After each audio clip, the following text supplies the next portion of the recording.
Bonjour, bonjour, j'espère que vous allez bien. Bienvenue sur la chaîne Je peux pas, j'ai puzzle. On se retrouve aujourd'hui pour une vidéo mixte, achat et envie puzzlesque. J'ai fait quelques emplettes ces dernières semaines, donc je viens aujourd'hui me confesser et vous les montrer.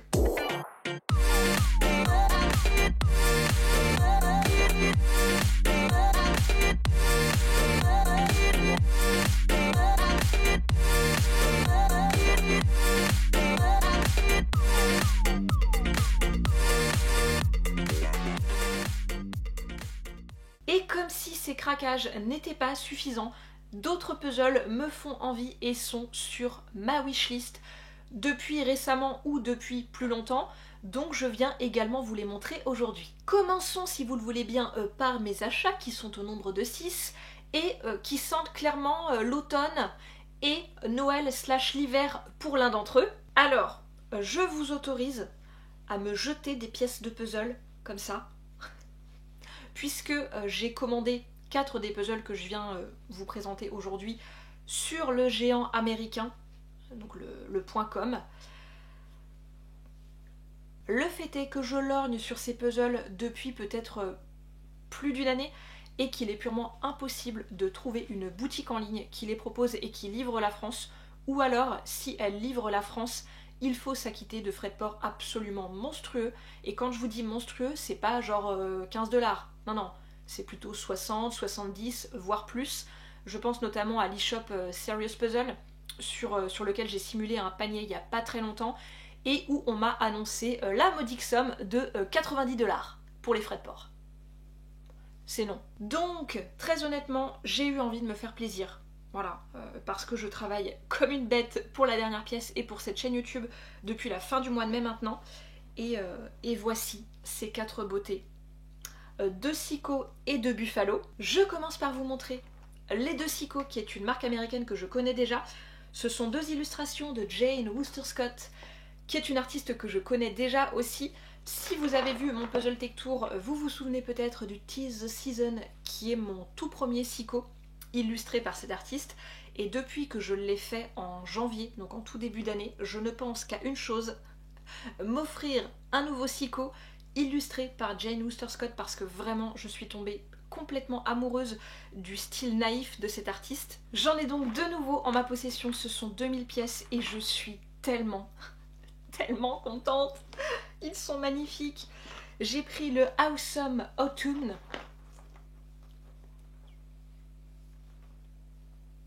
Les couleurs sont splendides, c'est rempli de petits détails charmants. Mention spéciale pour la petite calèche Tasty Cookies. Je pense que je vous mettrai l'image en grand pour chacun des puzzles pour que vous vous rendiez compte vraiment de la beauté de la chose. Le deuxième, c'est le Happy Go Lucky. Il est très différent mais tout aussi joli dans son style. Encore une fois, il y a plein de petits détails beaucoup trop mignons. Le petit chariot de pastèque, la devanture Poppy Love. Je ne suis que faiblesse face à ça. Je ne sais pas si c'est le cas de tous les puzzles Sicko, mais en tout cas avec ces deux-là, j'ai une petite affiche du puzzle. Ça donne presque envie de l'accrocher. Chez Sicko, certaines pièces ont une forme légèrement biscornue. Je pense que vous verrez rien du tout d'ici, mais je vous ferai un petit close-up. Elles sont assez fines, mais plutôt de bonne qualité. En tout cas, ça m'avait pas perturbé quand j'avais fait le Tease the Season en début d'année. Autre marque américaine, Buffalo, qui pour le coup est vraiment inaccessible pour nous, hein, puzzleuses et puzzleurs de France, puisque depuis plusieurs mois, la marque a complètement suspendu sa distribution en Europe. Vous vous doutez bien que mon associée Virginie s'est renseignée, hein. Alors chez Buffalo, tout comme chez Sicko d'ailleurs, il y a des puzzles qui ne me plaisent pas du tout. Vraiment, qui sont pour moi à la limite du mauvais goût. Mais il y a aussi une large collection de puzzles illustrés par Charles Wisoki. Et alors là... Bon bah là c'est tout ce que j'aime, hein, du style naïf, des détails charmants, du country style. Et donc j'en ai maintenant 2 à la maison. Je suis ravie. J'ai d'abord pris celui-ci qui respire l'automne, très clairement. C'est un 1000 pièces, il est arrivé en tout premier à la maison. Des couleurs automnales, en veux-tu, en voilà, des petits détails charmants, des petits stands trop mignons, des citrouilles, parce que pour moi ce ne sont pas des butternuts, attention. Ne mélangeons pas les courges, hein, s'il vous plaît. Je le trouve absolument sublime, vraiment, il est parfait pour l'automne, ce puzzle. Les pièces sont assez épaisses, enfin en tout cas me paraissent épaisses, plus épaisses que celles de la marque Siko. Là, je galère à ouvrir la boîte. Ah, ça y est. Oui, c'est clairement plus épais que les pièces chez Siko. Pareil, je vous ferai un petit close-up. Et on a une jolie affiche. En plus, ils nous tentent, parce qu'ils mettent d'autres modèles à côté. Les coquinous, hein, chez Buffalo, là. Bon bah, lui, vous vous doutez bien qu'il va être dans ma pile à faire de l'automne. C'est obligatoire. Le second est arrivé à la maison quelques jours plus tard, c'est le Know It All. C'est un 300 pièces dont les pièces sont un peu plus larges et j'ai tout de suite accroché avec son style un peu witchy quand je l'ai vu. On a une diseuse de bonne aventure avec son chat, ses poulettes, sa petite caravane. J'aime beaucoup l'ambiance de celui-ci. Petite déception déjà quand il est arrivé à la maison dans une simple enveloppe, même pas rembourrée. Bon bah évidemment la boîte est légèrement abîmée. C'est pas catastrophique, elle n'est pas éventrée non plus, mais tous les coins sont abîmés, elle est légèrement enfoncée par endroits. Mais alors le clou du truc, c'est quand j'ai essayé d'ouvrir la boîte. Puisque moi dès que j'achète un puzzle, dès que je reçois un puzzle, je l'ouvre systématiquement, même si je ne fais pas le puzzle directement, pour voir si tout est ok à l'intérieur. Donc j'essaye d'ouvrir, et là je me rends compte que les bords du couvercle sont scellés, collés au bord de la base de la boîte. Genre les deux parties de la boîte sont collées ensemble. Improbable. Alors des petites gommettes sur les côtés passent encore.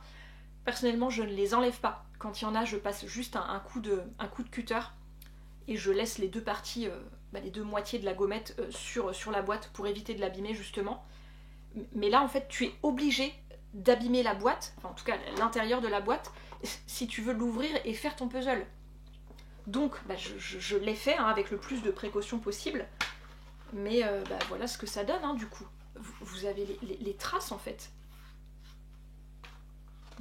du carton, du couvercle. Est-ce que vous voyez bien? Oui, je pense. À quel moment, chez Buffalo, ils se sont dit que c'était une bonne idée? Moi, j'essaye toujours de comprendre, tu vois. Je pense qu'un jour, il y a une personne chez Buffalo qui a dit « On va coller les boîtes ». Bien sûr, on va coller les boîtes. Comme ça, il n'y a aucun risque que des pièces s'échappent. Eh, il y en a là-dedans. Hein. Non, tu ne fais pas ça. Alors, pour les personnes qui se fichent littéralement des boîtes et pour qui seul le contenu, donc le puzzle, compte, c'est pas bien grave. Mais si comme moi, vous êtes un tant soit peu attaché à l'esthétisme, c'est frustrant en fait de devoir arracher finalement la boîte pour l'ouvrir. La grande question, c'est pourquoi celle-ci était collée et pas celle-là, du coup. Deux options, soit c'est une question de nombre de pièces, donc de collection quelque part, et tous les 300 pièces sont peut-être collées, enfin toutes les boîtes des 300 pièces sont peut-être collées chez Buffalo, soit c'est une ancienne collection, peut-être, et avant, Buffalo collait toutes ces boîtes, ce qu'ils ne font plus maintenant. Je ne sais pas, si vous avez la réponse, écoutez, je suis preneuse. Bref, passons. Sur le plan pratique, puisque je pense que je vais avoir des petites questions, ces commandes sur le Amazon.com se sont honnêtement bien passées. Vous payez en sus du prix du puzzle les frais de port et la TVA, mais au total, ça m'a clairement coûté moins cher que si j'avais commandé par exemple sur le site Serious Puzzle.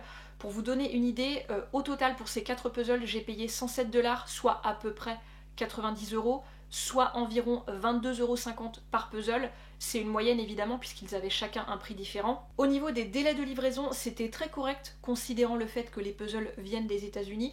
Je crois qu'en une grosse semaine, 10 jours max, tout est arrivé à la maison.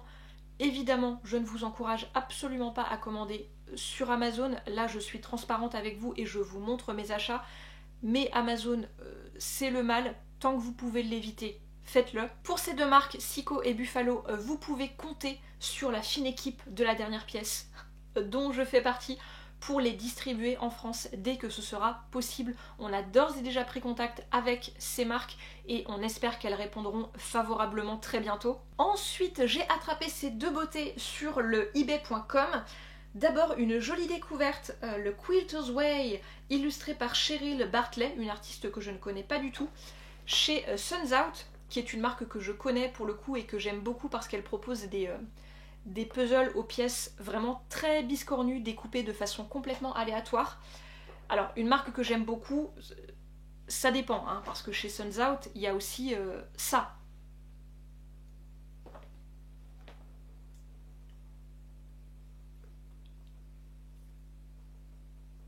J'ai déjà deux Suns Out dans ma Puzzle Tech, donc en voici un troisième qui est un 1000 pièces on ne peut plus charmant et naïf, avec encore une fois de belles couleurs automnales et des détails vraiment trop mignons. Il part évidemment dans la pile à faire de l'automne et j'ai enfin trouvé cette pépite. Je louche sur ce puzzle depuis si longtemps, si vous saviez. Je crois que déjà l'année dernière, au moment de Noël, je voulais me le procurer, mais c'était impossible. Vraiment, il était dispo nulle part. Il est merveilleux. C'est le Tree Shopping illustré par Gareth Price chez la marque New York Puzzle Company. Là, non mais je ne dis rien. J'aime tout dans ce puzzle. Il sent bon l'avant Noël, il a une harmonie de couleurs vraiment très réussie. J'aime la neige, j'aime le petit chien qui court. Il est merveilleux. Je pense qu'il ne va pas être si facile parce qu'on a quand même beaucoup de zones ton sur ton, avec la route, la neige. Mais ça là, au moment de Noël, en hiver, ça va être la régalade. Je suis vraiment hyper heureuse de l'avoir dans ma collection parce que vraiment, c'est un de mes New Yorkers préférés chez cette marque. Je fais une pause avant de passer à la wishlist. Il faut absolument que j'aille m'hydrater parce que là, il fait une chaleur... c'est irrespirable. On passe maintenant à la wishlist, à savoir les puzzles que j'aimerais bien m'offrir, voire que je prévois vraiment de m'offrir, mais qui ne sont pas encore sortis. On commence par un nouveau modèle de la marque Ibu, le English Cottage illustré par Victoria Ball. Je vous mettrai à chaque fois les puzzles sur le côté. Que vous dire à part qu'il est sublime. J'aime beaucoup le style de Victoria Ball. C'est également elle qui est derrière le Wonder Emblem, qui est un puzzle édité par la marque Gallison. Normalement, si tout va bien, je pourrais ajouter cette petite beauté à ma collection, puisque tous les nouveaux modèles de la marque Ibu sont arrivés sur la boutique de la dernière pièce, et je me rends la semaine prochaine, à l'heure où vous voyez cette vidéo, au QG de la dernière pièce. Donc, il se pourrait qu'un petit English Cottage se glisse subrepticement dans ma valise de retour. Chez Masterpieces, j'ai eu un gros coup de cœur pour ce 750 pièces qui est le Fresh Flowers illustré par Cindy Mangutz, artiste inconnue en bataillon de mon côté. Je le trouve merveilleux, j'aime beaucoup l'esprit ferme floral et je trouve que vraiment les couleurs sont hyper harmonieuses. Malheureusement, il est indisponible sur toutes les boutiques qui revendent la marque. On n'a même pas pu l'avoir sur la dernière pièce puisqu'il est vraiment en rupture chez le fournisseur. Donc j'espère qu'il reviendra bientôt.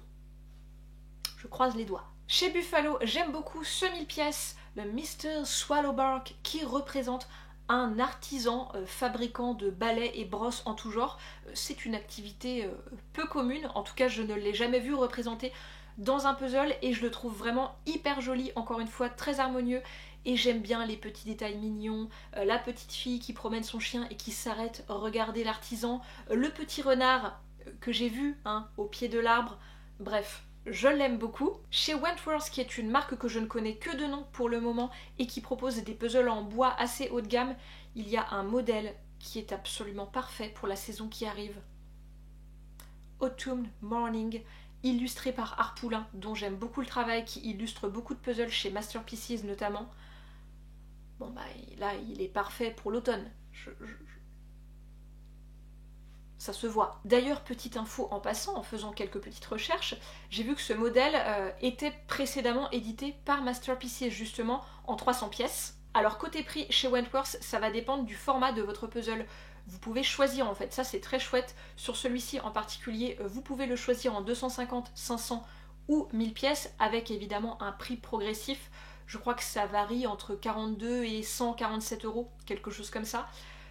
Personnellement, ce ne sont pas des prix qui me choquent, entre guillemets, dans la mesure où j'ai parfaitement conscience de la qualité d'un puzzle en bois.